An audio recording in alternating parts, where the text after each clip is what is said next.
अस्सलाम वालेकुम दोस्तों, आप देख रहे हैं स्पीड मेडिको। दोस्तों, इससे कबल हमने फार्माकोकाइनेटिक्स के पार्ट 1 में पढ़ा था ड्रग एब्जॉर्प्शन के हवाले से।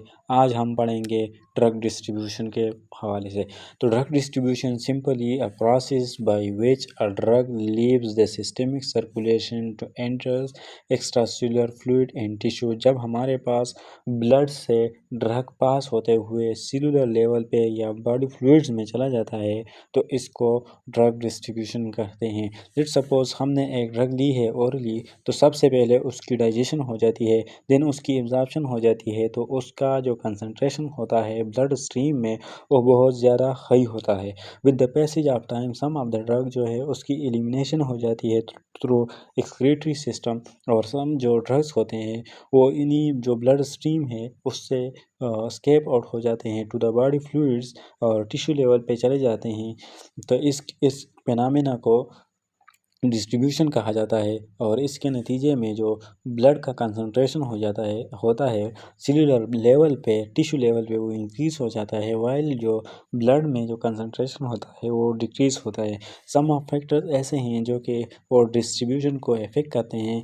लेट सपोज जो ब्लड फ्लो है, सबसे पहले जो ऑर्गन्स ज़्यादा ब्लड फ्लो उनको होगी तो उन आर्गन की जो डिस्ट्रीब्यूशन ऑफ द ड्रग है वो भी ज़्यादा होगी, और जिन आर्गन को हमारी बॉडी में ब्लड फ्लो कम होगी तो उन आर्गन को जो ब्लड डिस्ट्रीब्यूशन होती है ड्रग की वो भी कम होगी।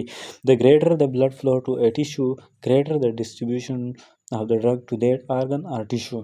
जितने भी आर्गन हैं उनका अगर ब्लड फ्लो ज़्यादा होगी, लाइक ब्रेन हो गया, लीवर, किडनी, अगर इन आर्गन को हम देखें तो इनकी जो ब्लड फ्लो होती है वो बहुत ज़्यादा होती है बनिस्बत सबक्यूटेनियस टिश्यू, स्किन, डर्मस, इन ये जो हैं इनके निस्बत ब्रेन, लीवर और किडनी की जो ब्लड फ्लो होती है इन आर्गन को ज़्यादा होती है।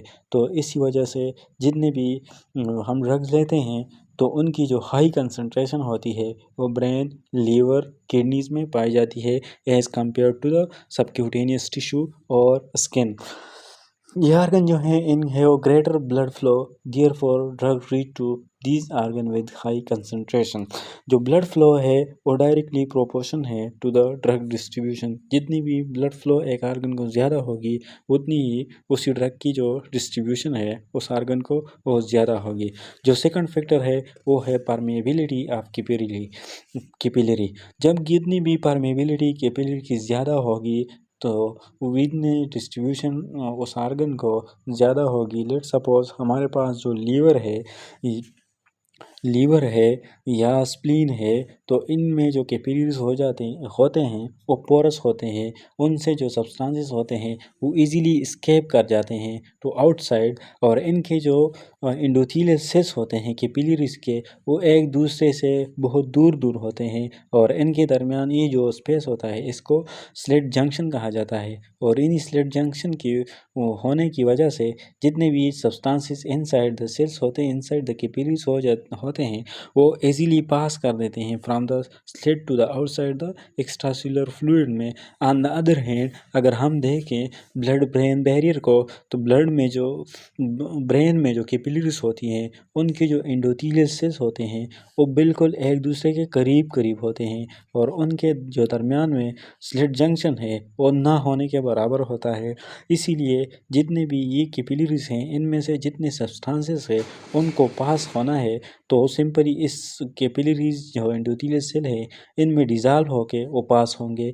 तो इसी वजह से जो ब्रेन की कैपिलरीज होती हैं या ब्रेन में जो मोस्टली ड्रग का कंसंट्रेशन होता है वो बहुत कम होता है, क्योंकि यहाँ पे जो स्लिट जंक्शन है वो नहीं है। तो इसी ब्रेन हो गई या स्पाइनल कार्ड होता है, इनको जो ड्रग डिस्ट्रीब्यूशन होती है वो कंसंट्रेशन यहाँ पे बहुत कम होती है as compare to spleen and liver.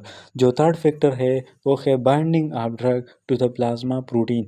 Plasma protein क्या है? सिंपली हमारे पास majority of plasma protein albumin है, ग्लोब्यूलिन्स है। एल्ब्यूमिन जो है वो हमारे पास एक कैरियर प्रोटीन है।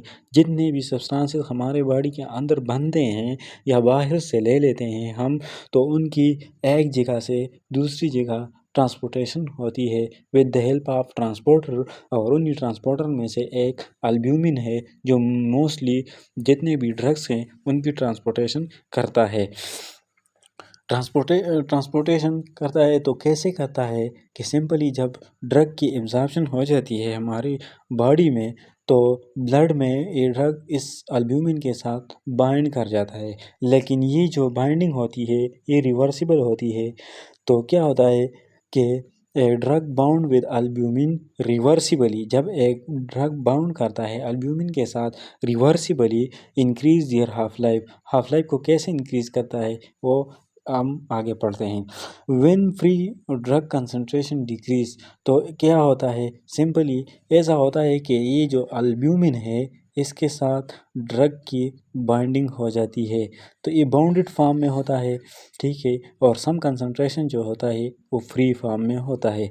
जो फ्री फॉर्म में ड्रग होता है ये हमारे पास जो कैपिलरीज होती हैं उनमें से इजीली पास होता है।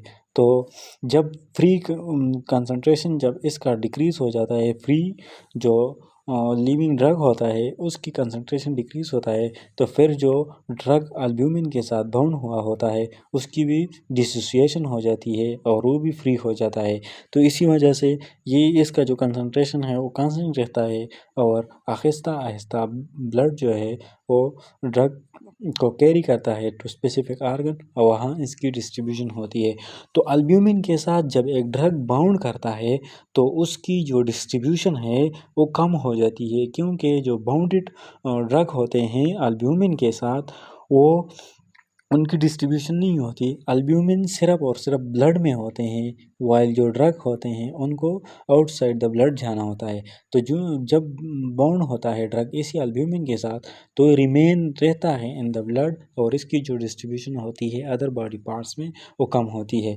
तो जो ही अगर when the free drug concentration decrease in the blood, जब फ्री ड्रग की कंसंट्रेशन डिक्रीज हो जाती है ड्यू टू एलिमिनेशन या distribution, the bound drug dissociate from albumin, जो अल्ब्यूमिन के साथ जो ड्रग बाउंड होता है उसकी डिसोसिएशन हो जाती है and dissociate from albumin and live as a free form, thus maintain the free drug concentration. तो जब ये रिलीज़ हो जाता है अल्ब्यूमिन से तो फ्री होता है, तो ये जो है अल्ब्यूमिन इसी फ्री कंसंट्रेशन को मेंटेन रखता है और इसी वजह से हमारे पास जो हाफ लाइफ होती है एक ड्रग की वो ज़्यादा होती है। अगर हम देखें तो वारफरीन हमारे पास एक ड्रग है वारफरीन, अबाउट हाँ हम जब इसको ओरली लेते हैं तो 97% एल्ब्यूमिन के साथ बाउंड होता है, ठीक है। और इसका जो हाफ लाइफ है इसी एल्ब्यूमिन के साथ बाइंडिंग की वजह से इसका जो हाफ लाइफ है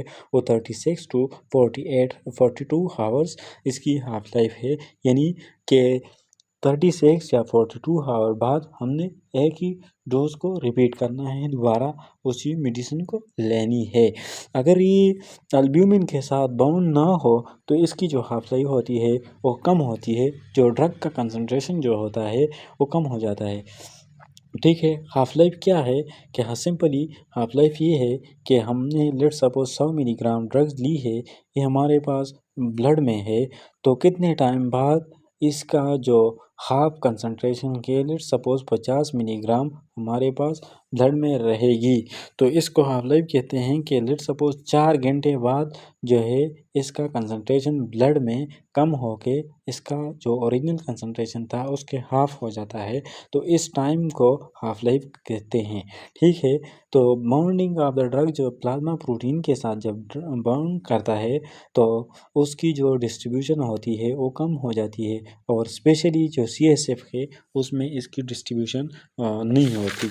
जो सेकंड वन है binding to the tissue protein, some drugs ऐसे होते हैं कि वो हमारे पास ब्लड से एब्जॉर्ब हो जाते हैं, डिस्ट्रीब्यूशन उनकी हो जाती है टू द टिश्यू, और टिश्यू मुख्तलिफ टिश्यूज़ लेवल पे, और वो वहाँ पे लिपिड्स प्रोटीन या न्यूक्लिक एसिड के साथ बाउंड कर देते हैं इन द टिश्यू। और जब with the passage of time जब ब्लड में कंसंट्रेशन डिक्रीज होता है इन्हीं ड्रग का, तो अगेन इनकी जो बाउंडिंग होती है इधर लिपिड्स के साथ, प्रोटीन के साथ, न्यूक्लिक एसिड के साथ उसकी डिसोसिएशन हो जाती है और अगेन जो टिश्यू लेवल्स है वहाँ से ब्लड रिलीज हो के ड्रग जो है वो ब्लड में आ जाता है और अगेन इसका जो फ्री फॉर्म जो होता है कंसंट्रेशन वो इंक्रीज़ हो जाता है। तो इसी वजह से लीडिंग टू हायर कंसंट्रेशन जितनी भी बाउंडिंग होती है वो इंटरस्टिशियल फ्लूइड का जो कंसंट्रेशन है वो इंक्रीज़ करती है। जो लास्ट वन फैक्टर है वो है लिपोपेलिसिटी। लिपोपेलिसिटी मीन के lipid solubility of the drug. Some drug ऐसे होते हैं जो कि वो लिपिड सॉल्युबल होते हैं और सम ऐसे होते हैं जो कि वाटर सॉल्युबल होते हैं। लेकिन जितने भी लिपिड सॉल्युबल ड्रग्स होते हैं याद रखें कि उनकी जो डिस्ट्रीब्यूशन होती है lipid solubility increase distribution of the drug into whole body parts, specially CSF और सेरेब्रोस्पाइनल फ्लूइड में क्या होता है कि हमारे पास जो एंडोथेलियल सेल्स होते हैं कैपिलरीज के उनके दरमियान जो स्पेस होती है वो बिल्कुल नेग्लिजिबल होती है। बिल्कुल ये स्पेस नेग्लिजिबल होती है। तो चूँकि ये हमारे पास जो एंडोथेलियम है या कैपिलरीज हैं इसमें मेजॉरिटी जो होती है वो सेल मेम्ब्रेन है वो लिपिड बाइलेयर है, लिपिड से बनी होती है। और ये चूँकि ये ड्रग जो होते हैं वो लिपिड सॉल्युबल होते हैं तो यहाँ पे ये ड्रग इसी जो सेल मेम्ब्रेन होता है इसमें डिज़ाल्व हो जाते हैं और इनकी ट्रांसपोर्टेशन हो जाती है इनटू द CSF। जितनी भी लिपोपिलिसिटी एक ड्रग की ज़्यादा होगी तो इतना उसकी जो कंसंट्रेशन है डिस्ट्रीब्यूशन है ज़्यादा होगा एज़ कम्पेयर टू एक ड्रग जितनी भी उसकी अल्ब्यूमिन के साथ बाइंडिंग ज़्यादा होगी तो इतना उसका डिस्ट्रीब्यूशन कम होगा। While on the other hand एक ड्रग जिसकी लिपोपिलिसिटी लिपिड सॉल्युबिलिटी ज़्यादा होगी तो उसका जो डिस्ट्रीब्यूशन है वो भी ज़्यादा होगा। तो ये था। इसमें अगर हम देखें एग्जांपल के तौर पे तो हमारे पास डायाज़ेपाम जो है एंटी एंजाइटी के लिए यूज़ किया जाता है और मार्केट में ये वैल्यूम के नाम पे दस्तयाब है। तो इसकी जो डिस्ट्रीब्यूशन होती है ये हमारे पास ब्रेन में जाके इसका मैकेनिज़्म ऑफ एक्शन ये है कि ब्रेन में जाके हमारे पास जो गाबा रिसेप्टर्स होते हैं उनको ब्लॉक कर देता है। ठीक है। और यहाँ से जो ट्रांसमिशन होती है फ्रॉम द गाबा रिसेप्टर्स वो जब ब्लॉक हो जाती हैं तो हमारी एंजाइटी डिक्रीज़ हो जाती है। तो ये इसको ब्रेन तक पहुँचने के लिए इसी जो ब्लड ब्रेन बैरियर होता है उसको क्रॉस करना पड़ता है। तो इसी वजह से ये हमारे पास लिपोपिलिक इन नेचर होता है और इजीली जो ब्लड ब्रेन बैरियर होता है उसको क्रॉस कर देता है। तो ये था आज का टॉपिक। नेक्स्ट मिलते हैं अगली वीडियो में, तब तक के लिए अल्लाह हाफिज़।